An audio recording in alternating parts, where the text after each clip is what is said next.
and welcome back to Reflect Forward. I'm your host, Carrie Siggins, and I hope you're having a fantastic day today. You are going to love my guest, Kelli Thompson. She is a women's leadership coach and a speaker who helps women advance to the rooms where the decisions are made. She has coached hundreds of women to trust themselves, to lead with more confidence, and to create a career they love.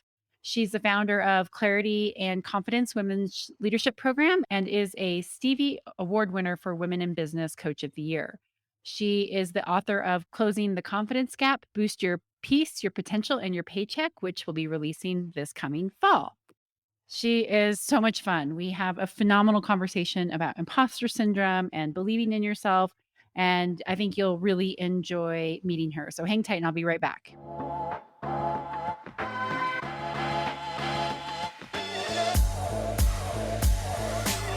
All right, I'm back, everyone, with Kelli Thompson. Kelli, thank you so much for joining me on the show today. Oh, I'm so happy to be here. Thanks for having me. All right, we're gonna have a fun conversation because, I am so into what you speak and write about and what your belief system is. But before we jump into all of that, I want to understand your purpose story. You talk a lot about purpose, and I know you changed your career to go out into the leadership consulting space. So tell us a little bit about that and where that purpose story really comes from. Yeah, I never in a million years thought I was ever going to run my own business. In fact, when I worked in corporate America, I worked in banking for, 14 years, a very safe industry, because I grew up in a family of teachers, didn't have a lot of money. And they always said, make sure you go and get a really secure job that has good advancement, that gets you all the good benefits. Make sure you go to college. And I did all the things, I checked off all the boxes. And I just always wanted something that was safe, and banking was safe to me. And I enjoyed it, but as I moved through the ranks, I kind of started to realize, like, oh, I'm really boxed in by all these compliance regulations. This isn't very fun. I always wanted to go and test ideas and do things. And I always got met with, like, that's, we can't do that. There's a lot of compliance stuff. I was a director of training. I oversaw HR. I'd spent some time even in marketing. And I realized, okay, well, maybe I need to leave the banking industry. So I went and found something in technology, which was a great fit because in technology, they're fast moving. They let you kind of break a few things. It was really fun. And then I got recruited away to work for a New York Times bestselling author. Her name was Cy Wakeman, and she ran a leadership consulting company. And so my full-time job became traveling all over the country and really North America doing leadership development training. And I loved it, but I was traveling a ton. And at that time, I'm a mom. My daughter was in middle school. She's starting to get involved in stuff, or she had been involved in stuff, but she started to notice that I wasn't home. They're at that age, right, where they start to notice. And I had been divorced, and actually I was in the process of about to get remarried to my husband today. And I was like, I just can't handle all this travel. And, one of the things I had started doing a lot of was coaching. And I was like, I really, really enjoy this. And so she was an entrepreneur. I kind of had saw how it all worked. And I kind of thought to myself, well, if there's ever going to be a time that I can go off on my own, like now is going to be the time. And so in 2019, I took the leap to go off on my own. And I was just kind of offering just kind of, I would say, generic leadership coaching. So I was coaching both men and women leaders just on leadership, right? Something really broad. I was still doing some speaking, but not as much as I was before. Cause like I said, I was ready to get off the road. And then COVID hit. And it's when, just like every other business owner, in a period of about 6 weeks, like I lost about 80% of my income. And so I'm doing what I have to do to survive. I have to go and get government assistance and all the things, figure out my business, have a massive pity party on my couch, right? Like I just started this business and now it's like gone downhill. But that was a huge pivot point into your point in finding my purpose. Because the thing is at that point in my life, I had lost 80% of my income. My husband and I had been going through IVF and all of our rounds had failed. And it was kind of that moment where it's like, if I've lost all my money and I'm at this low point in my life, like what else could go wrong? Like I have nothing left to lose. So if I have nothing left to lose, like what is it that I really want to do? And I thought back over my career, and I'd always worked in male dominated industries and financial services and tech. And as a HR person and a training person, I found myself, well, one, lots of times the only woman in decision-making rooms. Two, I found myself with a lot of other women in my office talking about speaking up, asking for raises, jobs. Should I apply for this? How do I negotiate this? And I loved it. I loved talking to women about confidence and showing up and speaking up and asking for what they deserve. And that was a huge aha for me, that why am I not doing this for a living? Like, I literally can, at this point, do anything I want because it can't get any worse. And so at the end of 2020, I really switched and pivoted my business model to focus exclusively on helping corporate women leaders. I wanted to basically develop the programs and training that I needed in corporate America, but we didn't have leadership programs that talked about imposter syndrome and overcoming doubt and speaking up and how to make impact, that talked about the gender likability issues and just some of the issues that women deal with systemically in the workplace and tools to overcome them.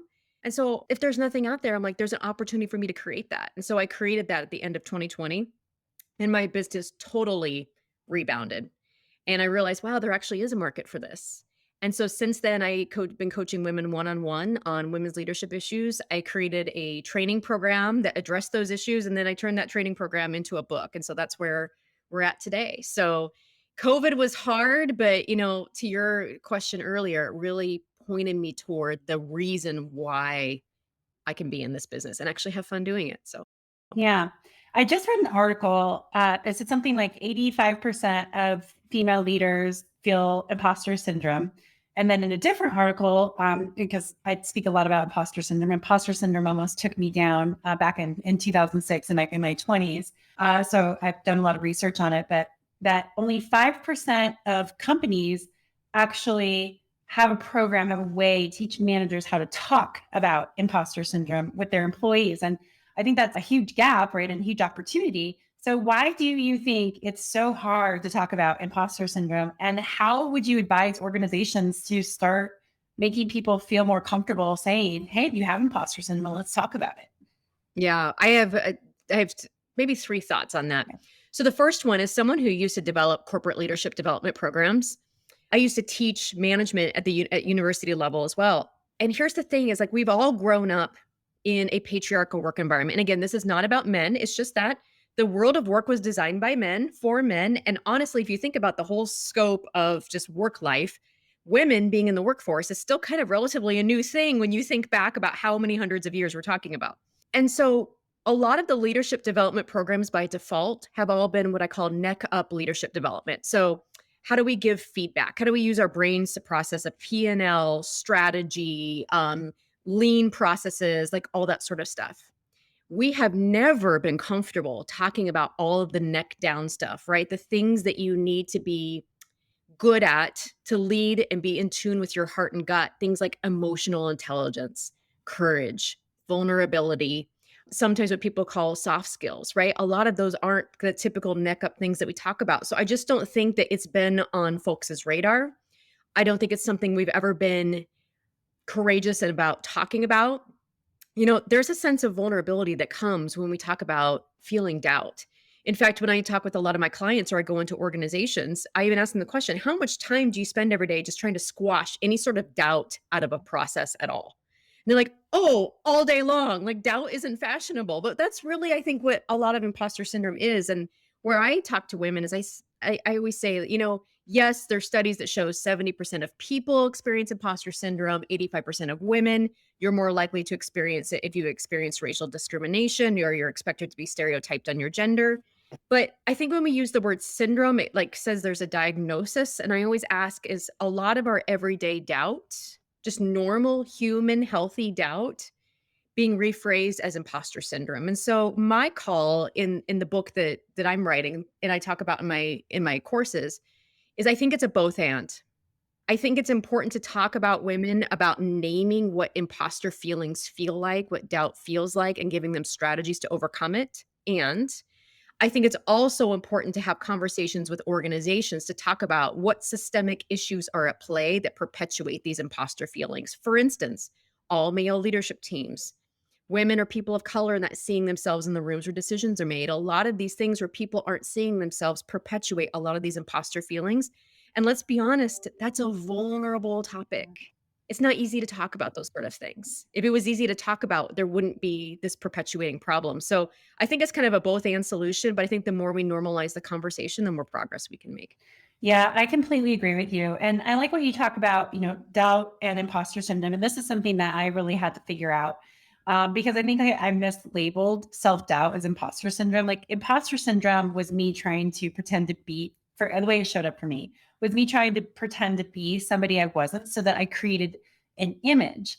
But the self doubt piece would come in, and that wasn't where my imposter syndrome came out. It was like this, like, okay, this is really hard. I don't really have the skills to do it. Like, when I applied for my job at Stone Age, I was grossly underqualified for the role. But I was like, okay, even if I don't get it, I'll get my foot in the door. And I had self doubt about getting that. And so, I had to really separate the idea of what's actually imposter syndrome and how is that driving negative behaviors in my life, and what is self doubt and how can I use that to fuel me forward, to help propel me forward. So what are your thoughts about the difference between imposter syndrome and self-doubt? So I think self-doubt is something that everyone Yeah. feels.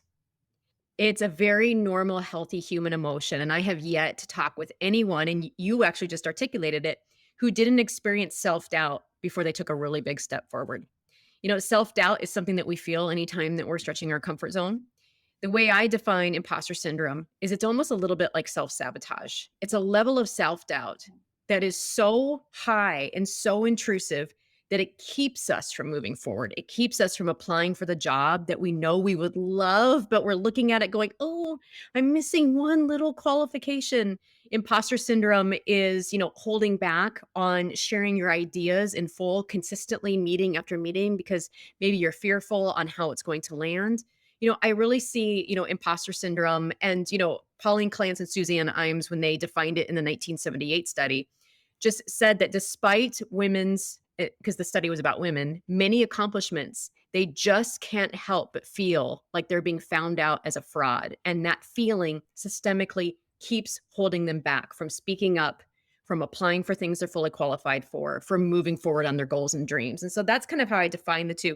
Lots of times we do move forward with doubt. We can say, "Oh, I can advance and I can do this while also feeling doubtful." But imposter syndrome is like this thing, this little imposter monster that, like, when we get excited about something, it like taps us on our shoulder and it's like, "Are you sure you want to do that?" And we believe it, and it stops us from moving forward. Yeah. So someone just asked me this yesterday, actually, talking to a young female CEO, total powerhouse, amazing. I'm going to probably go into their board, and she asked me, how do you get over imposter syndrome? And my advice to her was, we'll understand the difference between imposter syndrome and self doubt, and then my only advice to you, because it's my experience, is take action. Like, the only way to get Mhm. over it is to do something. Okay, I'm going to take this little step that's going to put myself out there and see. And then after I left that conversation, I was like, that's probably really crappy advice. Like, that's what I do. Like, how to put my through the lens of other Mhm. people. So what would your advice be to a person, a CEO who is running $100 million company? He was like, I have imposter syndrome and I don't speak up in meetings in my own company. What would you tell her to do? Yeah, I think there's twofold. I always try to get to the thought of like what's the I call them expensive thoughts.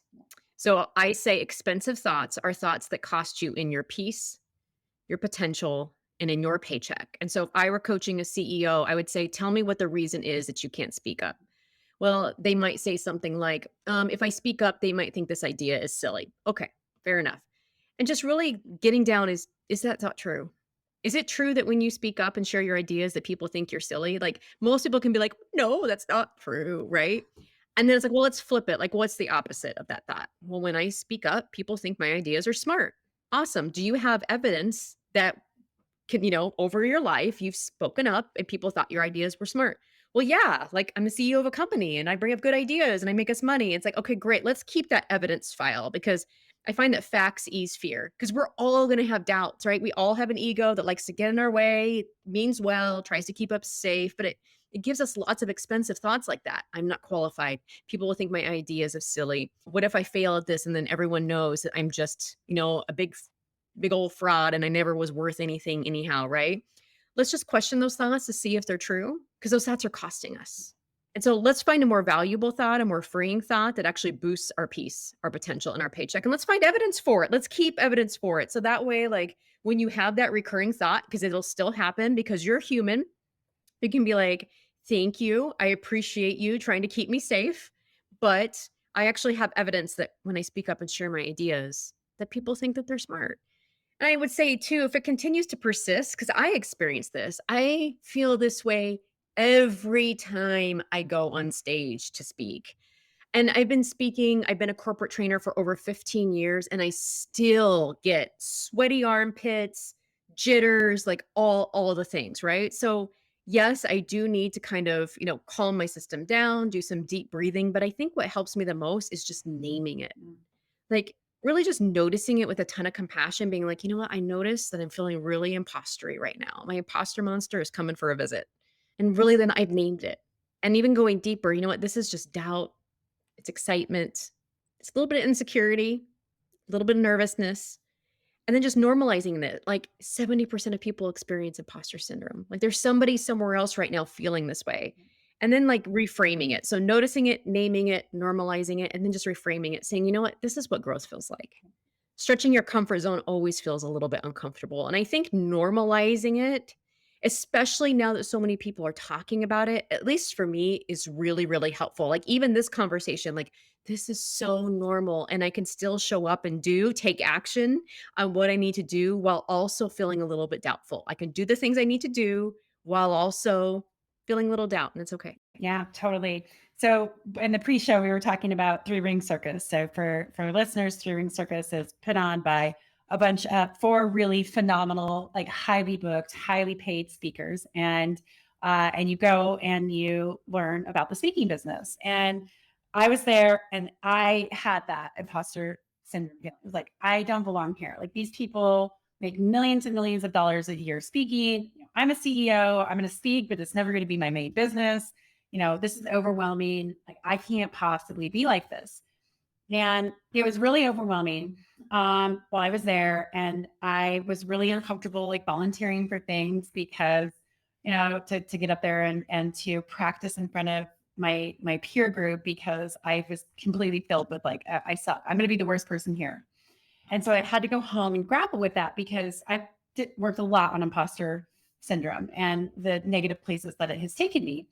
And so I got home and like I just had to really work with it. Like, okay, who am I and who do I want to be with with my career? What do I want it to look like? Like I don't have to have it look like all of that.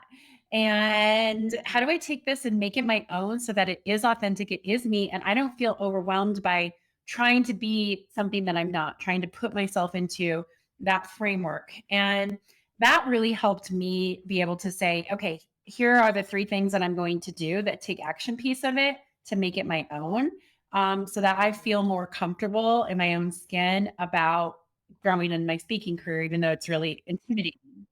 And that was super helpful, right? Trying to reframe it in this, like, what do I want? Like, how do I make this me and show up authentically as me instead of trying to pretend that I'm something that I'm not? So I just experienced, as you were talking through that, like I just literally went through that with these famous speakers. And so that was something that really helped me. But I think that word authentic, like that was what kept ringing in my head. How do I make this authentically me? And I know you talk about this a lot and you write about it in your blogs and in your book, but having that authentic voice, that authentic brand, I think is really important to getting over that imposter syndrome because you know who you are. So can you talk a little bit about the importance of it and how do you go and find that authentic voice? Oh my gosh. Okay, so this totally reminds me of a time when I was in corporate America, and I was working for a technology company, and when I went from banking to tech, and I think a lot of women who've switched individuals who've switched careers, especially industries, I remember walking from banking into healthcare tech and the jargon and the conversations. Here I went from being an expert to novice, and I'm sitting around these tables and I'm expected to be leading the HR function, and I'm too scared to speak up, right? Just like your CEO. And I'm, oh my God, these people could be doing a script of The Office and Grey's Anatomy and punking me, and I would never know. And I feel so stupid. And I had just kind of gotten my feet under me when we got acquired. And they're like, okay, Kelly, well, you're going to lead the change management effort. And we need you to go to San Diego and we need you to meet with the parent company and, help us lead this integration. So I'm like, okay, great. So I get there and I'm sitting at a big table again with all the executives. And I, just so you know, like I'm an introvert. I'm a thinker. I got to take stuff back. I got to process it for a couple days before I come back.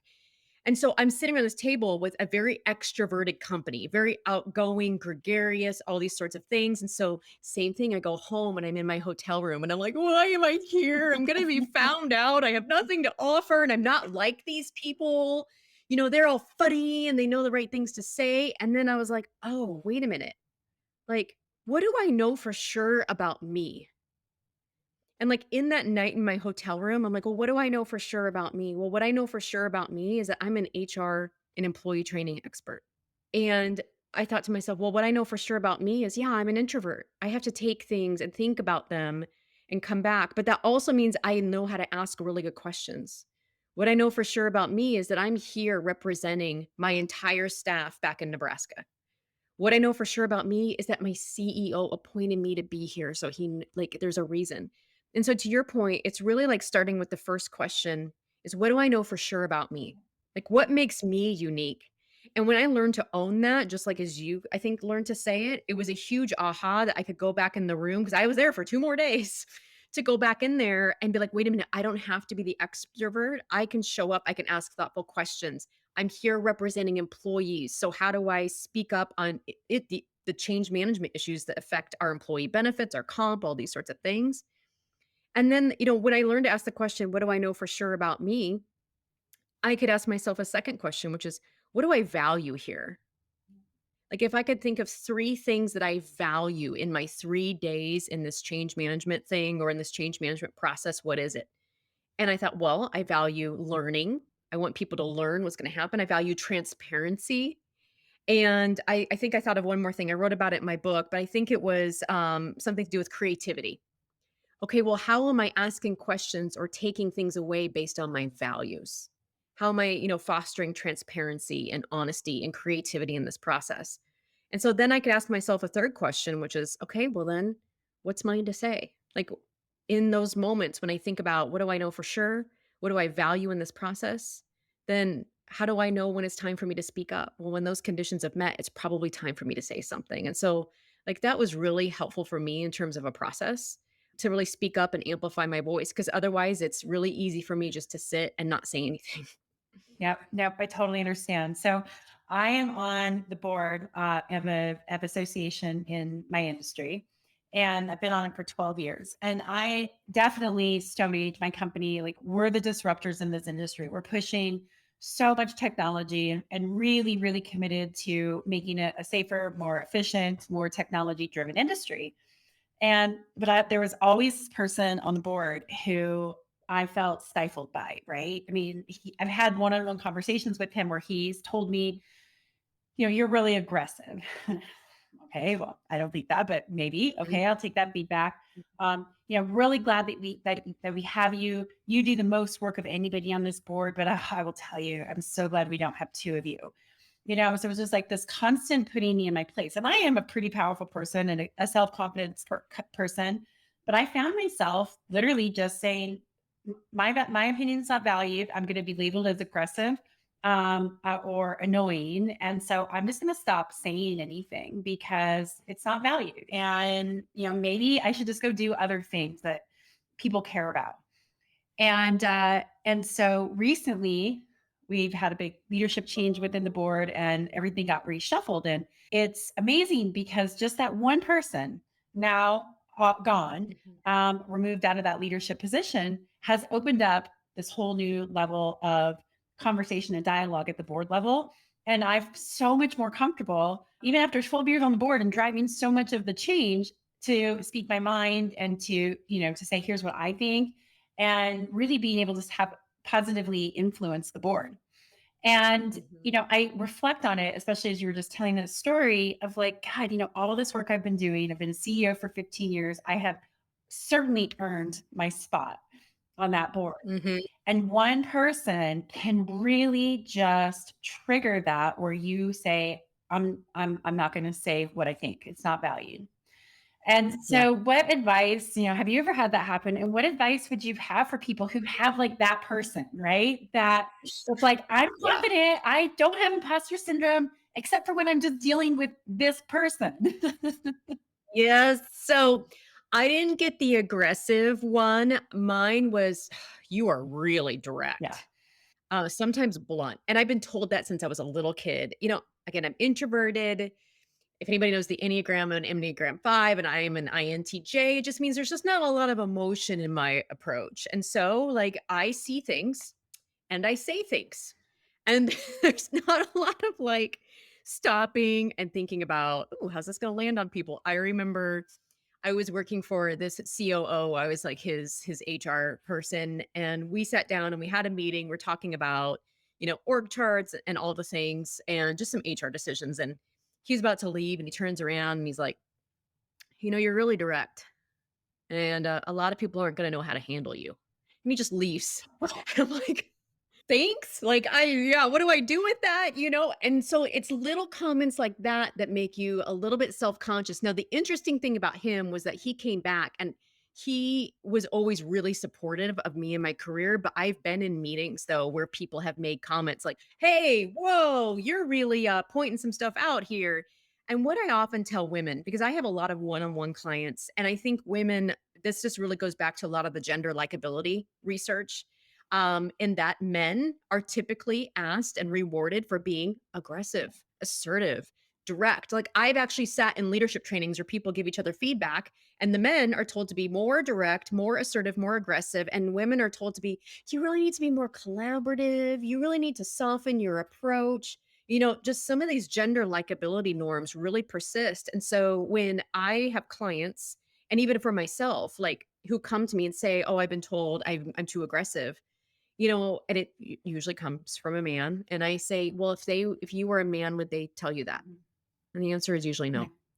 And so what we usually advocate for, what I've found to be helpful is to say, you know what? I'm direct. This is never going to change about me.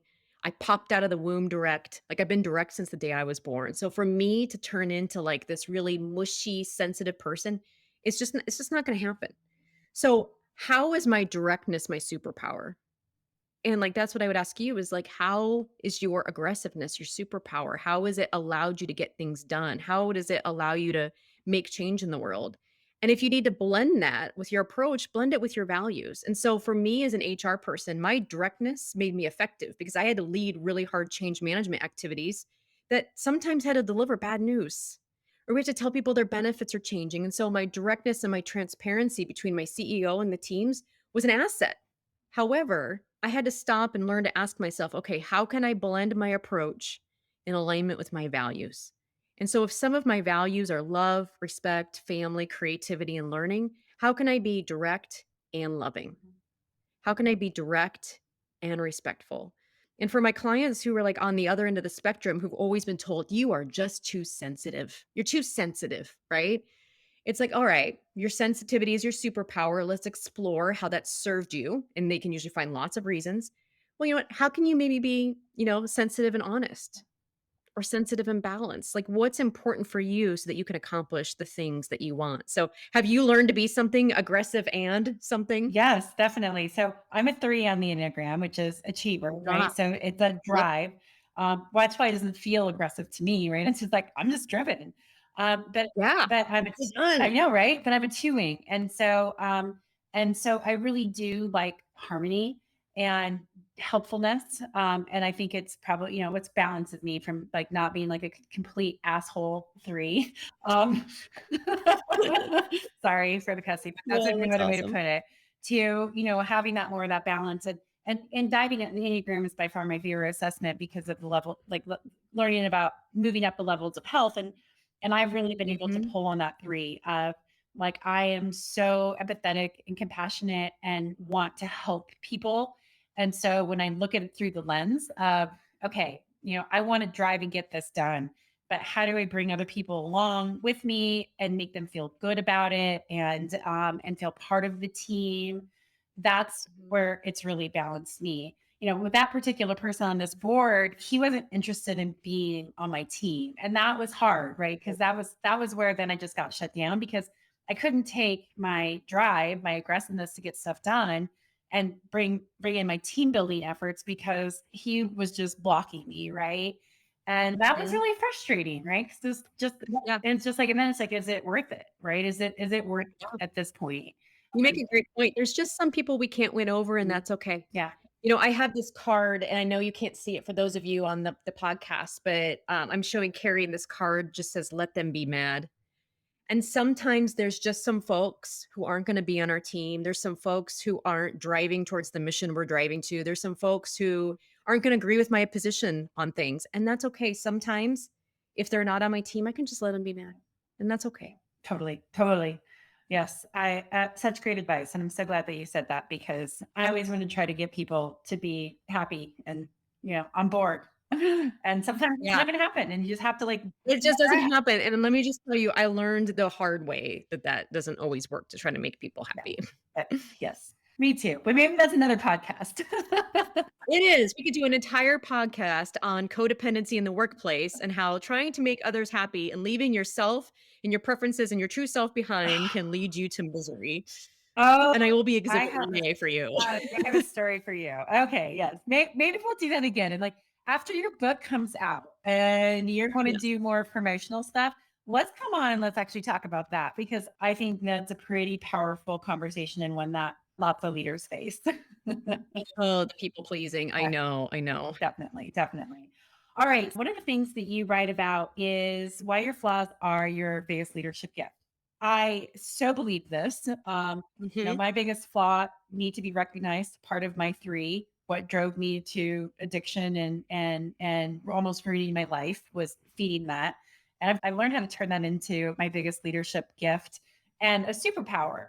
And so I loved it when I read that blog of yours because I so agree. And I would just love your thoughts on that. Why do you think flaws can be your biggest leadership gift? And how do you get people comfortable with being comfortable with their flaws? Yeah. So I love to just tell this with a story. And probably the one you read on the blog, and it's in my book. It's about my great grandma. She was born in the early 1900s at age 15. We're talking the year 1915. She had an affinity for business. And so my would have been her dad let her work in the family hardware store. And so in the family hardware store, she starts to learn how business works, what things cost, and then what you charge for them. She learns margins, she learns marketing. She starts to understand consumer behavior. In the 1920s, she goes off to college, which now imagine, like as a woman, like they don't do this. And she's plays sports. She meets her husband, he's an engineer on the railroad, and they get to the Great Depression because she's learned the value of literally a penny, like she's scrapping savings. And so with this savings after the Great Depression, they buy this plot of land in western Nebraska that still exists today in our family. And because her husband's away in the railroad, she basically learns to run this farm. Now the woman is 4'11", and when she would walk into a store, the employees would literally just go get the manager. Like, they wouldn't even stop. It was like, "Just stop, do not pass go, go get the manager," because they knew that my great grandma Elizabeth was there to negotiate to the bottom dollar. She would ask for what she wanted and just sit there and stare at you until she got her way. And this became really important because her husband unfortunately passed away when she was 60. This was in 1959. But my great grandma still had to run the farm. If you remember, women couldn't borrow money without a male cosign until 1974. So she had to buy farm equipment with cash. She had to buy a bus to go pick up like the seasonal workers, the detasselers and such with cash.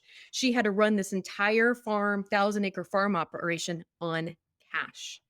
And she did it because she was shrewd, she was assertive, she was called aggressive, she was called bossy, she was called a witch, like all the things, right? But because she did all of those things, she employed people in the community, she fed hungry families, she created a legacy for her family.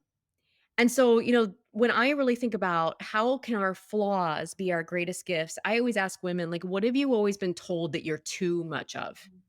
It kind of goes back to our conversation. Like, I'm too sensitive. I'm too bossy. I'm too aggressive. I'm too direct.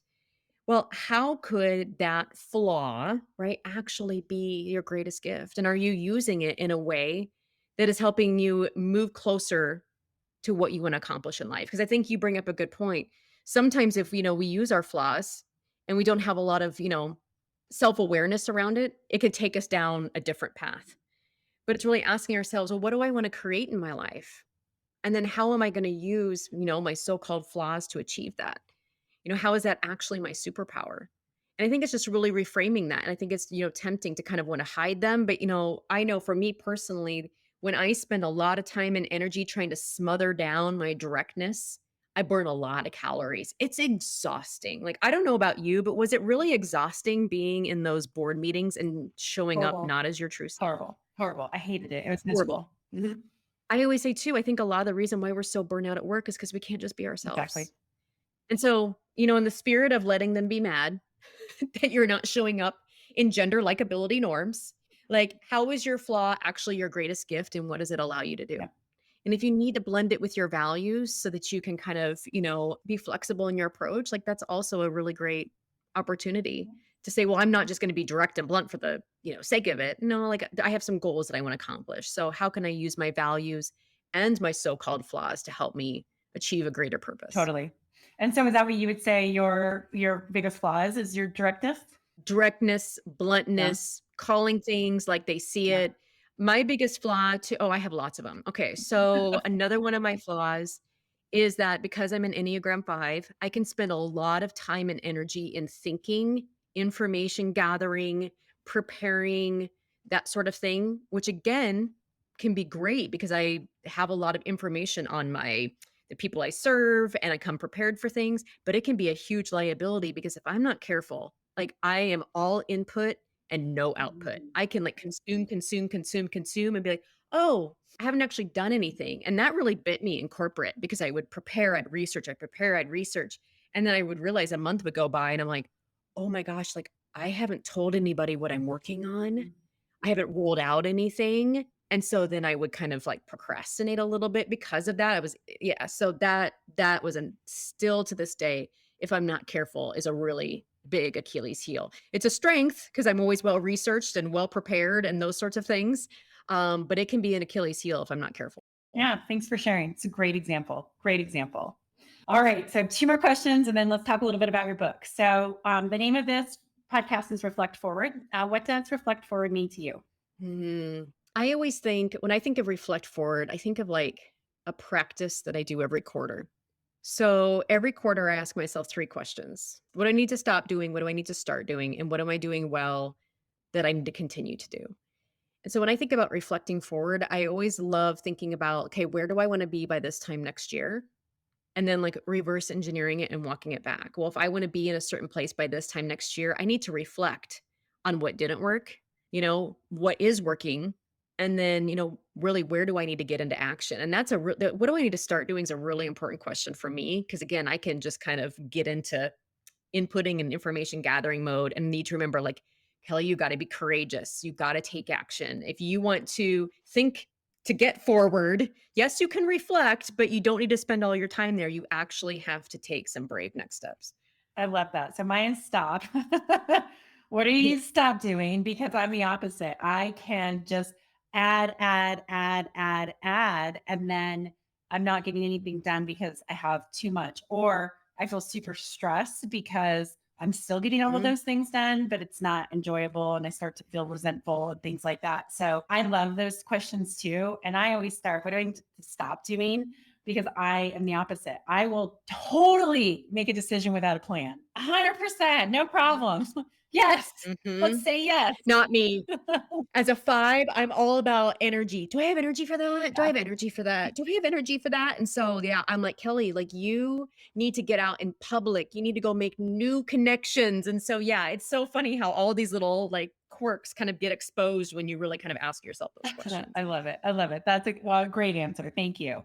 All right. And if you had one piece of advice for leaders looking to be exceptional at what they do, what would that be? Use your unique talents every single day at work.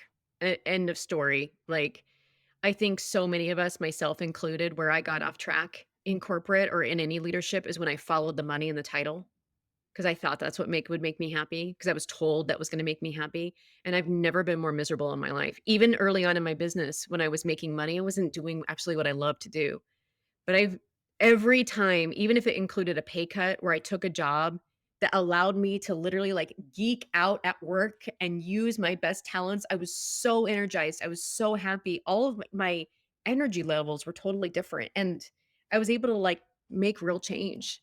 And so whenever I work with leaders, I'm like, really slow down and ask yourself, like, are you doing what you're meant to be doing? Because not only will you benefit in your own personal happiness and energy, but like somebody is counting on your unique calling. Like somebody is counting on that thing that only you can do. And so, find it because you'll be happier and a lot of other people will benefit too. I love it. I love it. It's exactly what I told somebody. I was up in Denver yesterday with meeting with the governor. I do a lot on employee ownership, and we have a commission for employee ownership through the governor's office. And one of my fellow commissioners asked me, like, how do you do all the things that you do? And I said, because I am doing everything that is in alignment with my talent and Mhm, my skills.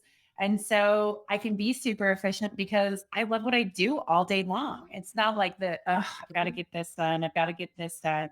Like it is amazing the power of having your role line up with your talents, your skills, and your goals. It's amazing how mhm, much more energy you will feel. So I love that answer. I think it's exactly right. I think people will be so much more productive and happier mhm. if they say, I'm not good at that. And I'm going to stop trying to be good at that. I'm going to be good at this Yeah. where my talents are. 100%. I always tell leaders, I go, why are you hoarding activities that you hate Yeah. that's somebody else's unique talent? Yeah. Like, don't do Excel spreadsheets when you got somebody in your team who like loves Excel spreadsheets and calculations and all that. Like, go, get rid of it. Totally. That first thing off my plate. Yeah. All right. So tell us a little bit about your book. What's the title? When is it coming out? All the fun Yeah. stuff. Okay, so my book is called Closing the Confidence Gap, Boost Your Peace, Your Potential, and Your Paycheck. And so it really is meant for women who want to lead with more confidence at work in spite of all of the challenges that women face. And I think there's a subtle call to organizations to address some of these systemic challenges. And so there's two ways that you're going to be able to find my book. It is going to be available for early access on an online book club app called Fable, and that's gonna come here this summer and in the July timeframe. And then you're going to be able to get the hardcover and audiobook and all the regular versions, the Amazon Kindle version coming in November. The release date is still TBD because there's a paper shortage and all sorts of fun stuff, but we're thinking like the first Tuesday of November-ish. But if you go to closingtheconfidencegap.com/book, everything that I just rattled off is all there. The early access opportunities, and then the launch date will eventually get populated when the printer tells us they have enough paper. So that's where we're at. Fantastic. And I'll include that in the show notes. And how can people find you? People can find me at kellyraythompson.com. I'm Kelly with an I, Ray with an E. And then they can also find me on Instagram. I'm at Kelly Ray Thompson. And then I love to hang out on LinkedIn too. So you can find me on LinkedIn/Kelly Ray Thompson, or you can just type in Kelly Thompson as well. Yeah, fantastic. And again, I'll include all that in the show notes. Oh, Kelly, this has been so much fun. I literally could talk to you all day, but we both have other things to go do. So I will leave you to it, and I would love to have you come back on the show when your book is out, and we'll talk about codependency and the Yes, absolutely. We can talk about that. We can talk about the process of editing books yeah. and all sorts of fun stuff. We'll Exactly. both Well, be there. and just so all of you know, Kelly and I are using the same publisher, which we didn't know about until a couple weeks before Mhm. she was coming onto the podcast. So Small world. yeah, totally small world. So we'll have lots to share on that whole process too. So all right. Well, thanks again for coming on the show, Kelly. Thank you so much for having All me. right, hang tight. I'll be right back.